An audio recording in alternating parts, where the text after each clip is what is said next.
ఎట్లా ఎగురుతాను చూస్తానా అది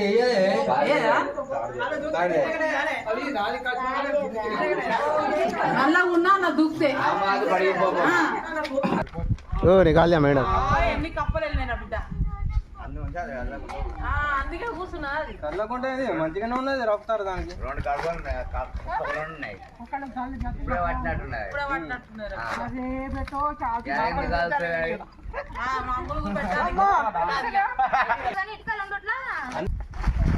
చాలా పోలే